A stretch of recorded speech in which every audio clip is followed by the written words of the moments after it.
कि आपको भी माइनक्राफ्ट में नेम चेंज करना नहीं आता और आपका माइनक्राफ्ट में नेम कुछ ऐसा बकवास है और आपको भी मेरे तरह कुछ ऐसा माइनक्राफ्ट में नेम चेंज करना है तो वीडियो में बने रहे।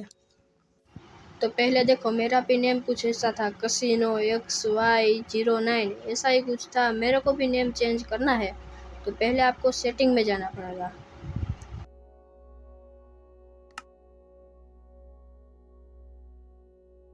सेटिंग में आके नीचे स्क्रॉल करो, अकाउंट वाला ऑप्शन मिलेगा। अकाउंट में जाके यहाँ नेम चेंज का ऑप्शन मिलेगा। यहाँ पे अपना नेम जो रखना है वो अपनी मर्जी से रख सकते हो। मैंने अपना चैनल का ही नेम रख दिया माइनस्टॉर्म। आप अपनी मर्जी से कुछ भी रख सकते हो, कुछ भी। चलो, ये तो सबसे इजी ट्रिक है। आप देख सकते हैं कि मेरा ये नेम चेंज हो गया है, डायरेक्ट माइनस्टॉर्म हो गया है। ऐसे ही वीडियो देखने के लिए मेरे चैनल को लाइक शेयर एंड सब्सक्राइब करना मत भूलना। तो चलिए मिलते हैं नेक्स्ट वीडियो में।